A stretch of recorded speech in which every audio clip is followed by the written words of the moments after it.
Hello viewers, I am Sandeep Kumar Bugalia, political science lecturer. आप देख रहे हैं मोटिवेशन इंडिया यूट्यूब चैनल। आप सभी का स्वागत है।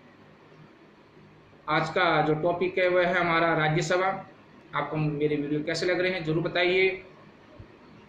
लाइक सब्सक्राइब जरूर कीजिए और बेल आइकन दबाइए जिससे आपको नोटिफिकेशन मिलते रहें। तो आज का वीडियो स्टार्ट करते हैं। राज्यसभा ध्यानपूर्वक बोर्ड पे देखिए और इसको यहीं पे कंप्लीट करने की कोशिश कीजिए कि आपको अधिक से समझ में आए। इसलिए चलिए, तो आज का टॉपिक स्टार्ट करते हैं। राज्यसभा। राज्यसभा यानी राज्यों का प्रतिनिधित्व। लोकसभा में जनता के द्वारा प्रत्यक्ष प्रतिनिधित्व। लोकसभा में जो सदस्य होते हैं वो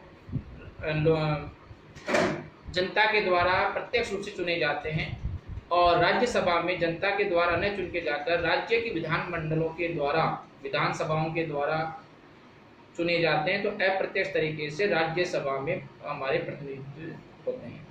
तो ध्यानपूर्वक वोट दीजिए। 1935 का अधिनियम, भारत सरकार का जो अधिनियम था अंग्रेजों के समय, उसी के तहत हमारा संविधान का निर्माण हुआ। तो उसी के तहत हमारी इस राज्यसभा का गठन हुआ, काउंसिल ऑफ स्टेट का। ये जो हमारी संविधान सभा की जो पहली बैठक हुई थी 9 दिसंबर 1946। पहली बैठक हुई 9 दिसंबर 1946। दिसंबर 1946 को पहली बैठक हुई थी। तो उस बैठक से लेकर 1950 तक इसे हमने केंद्रीय विधानमंडल कहा के रूप में कार्य किया और फिर इसे अंतिम सदन के रूप में परिवर्तित कर दिया गया। राज्यसभा का पहला चुनाव 13 अप्रैल 1952 में हुआ। 13 अप्रैल 1952 में हुआ। अब राज्यसभा का गठन किस प्रकार? अनुच्छेद 80 के तहत राज्यसभा का निर्वाचन संबंधी प्रावधान दिए गए हैं। आर्टिकल 81A के तहत 250 सदस्य होते हैं और उसमें 238 सदस्यों का निर्वाचन विधानसभा के विधानमंडलों के द्वारा, राज्यों की विधानमंडलों के द्वारा किया जाता है, जो कि आर्टिकल 84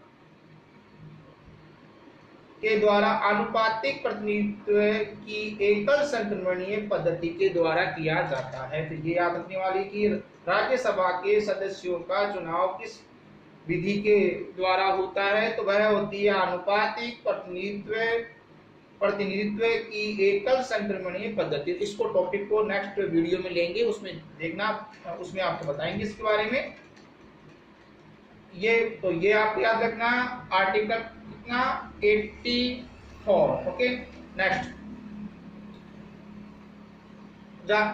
तो राज्यों तथा केंद्र शासित प्रदेश, तो कितने 238 के द्वारा दिए। तो अब इसमें जो केंद्र शासित प्रदेश है उसमें है दिल्ली और पांडिचेरी। पांडुचेरी भी कई वर्डिंग की यूज किया था। पांडिचेरी दो जो केंद्र शासित प्रदेशों से ही चुने जाते हैं। अनुच्छेद आर्टिकल 83 के द्वारा राष्ट्रपति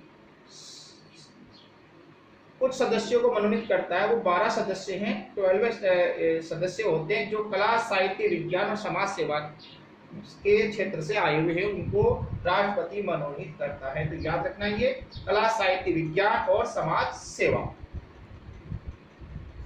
तो ये टॉपिक हो गया। हाँ, राज्यसभा का मतलब होता है राज्यों का प्रतिनिधित्व। संसद में राज्यों का प्रतिनिधित्व। अमेरिका में प्रत्येक स्टेट से 2 सदस्य, 2 मेंबर्स को लिया जाता है। हमारे यहाँ ये इस तरह की नहीं ले सकता है। किसी राज्य की, जैसे उत्तर प्रदेश की जनसंख्या 18 करोड़ है और सिक्किम वगैरह की 50 लाख की, तो ये इस तरह से जनसंख्या का अनुपात नहीं बढ़ता। जनसंख्या के अनुपात को देखते हुए हमने प्रत्येक राज्य से उनके जनसंख्या के अनुपात से सदस्य लिए जाते हैं। जैसे राजस्थान से 10 सदस्य राज्यसभा से के लिए चुने जाते हैं।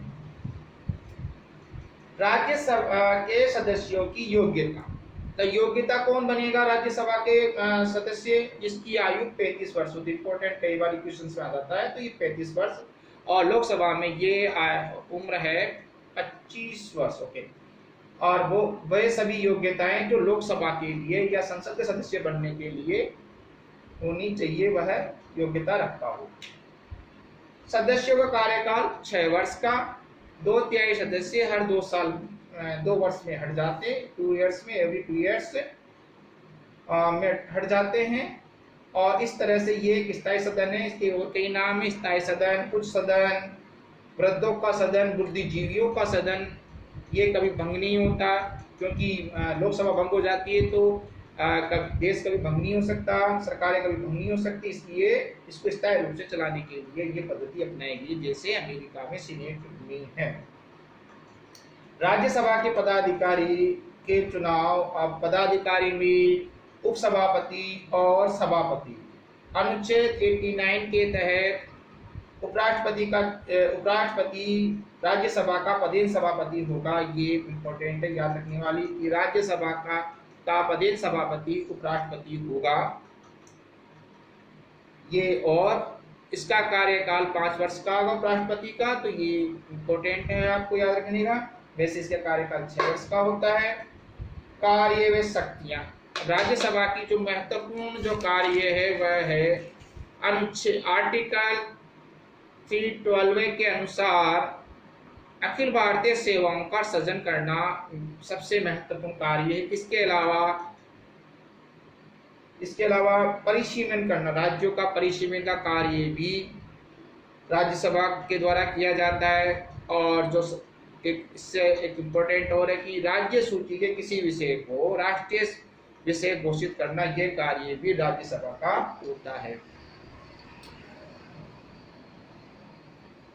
इसके अलावा सबसे जो कमजोर पहलू है राज्यसभा का वह है कि वह वित्तीय शक्तियां इसको नहीं दी गई है। 14 दिन से अधिक वह किसी भी वित्तीय विधेयक को रोक के नहीं दे सकता। अगर वह उस पर पास भी नहीं करता है तो पास मान लिया जाता है। तो इस तरह से राज्यसभा के सबसे जो कमजोर होने का कारण, और प्रधानमंत्री का लोकसभा में बहुमत सिद्ध करना होता है, राज्यसभा में से उसे सिद्ध करने की जरूरत नहीं होती है अपने बहुमत को, तो इसलिए इस प्रकार राज्यसभा की शक्तियां कम हो जाती हैं।